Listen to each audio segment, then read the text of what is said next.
কি কাজ করতেছো? এভাবে কাজ করে? আজকে 12টার মধ্যে একটা অর্ডার আছে, অর্ডার দিতে হবে, কমপ্লিট করতে হবে। এভাবে কাজ করে মানুষ? তাড়াতাড়ি করো। আল্লাহু আকবার, আল্লাহু আকবার। আযান দিছে, নামাজ পড়তে যেতে হবে। আচ্ছা যান আপনি।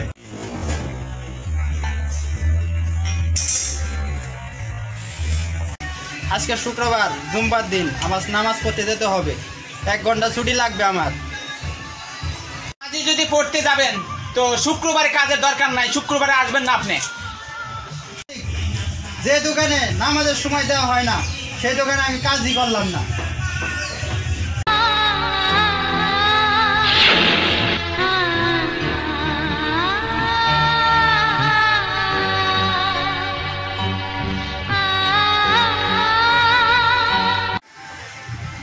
এনামুল ভাই, এরা তো ঠিকই বলছে, শুক্রবারের দিন নামাজ পড়ার সময় এদের দেওয়া দরকার। আমাদের মুসলমান হিসাবে আমাদের সবারই নামাজ পড়া দরকার। এনামুল ভাই, আপনারা সবাই আসেন তো এখানে। অ্যাকশন। ঠিক আছে বলেন। গত শুক্রবারে এনামুল ভাই তো রাগ করে চলে গেছে, তাকে নামাজ পড়ার সময় দেওয়া হয় নাই। এনামুল ভাইকে বলবেন যে আসতে। আমি ভুল বুঝতে পেরেছি, মুসলমান হিসাবে সবারই নামাজ পড়া দরকার। এখন থেকে প্রত্যেক শুক্রবারে আপনাদের 1 ঘন্টা করে সময় দেওয়া হবে শুধু নামাজের জন্য। খুশি হলাম মালিক। ঠিক আছে? ঠিক আছে। ওকে।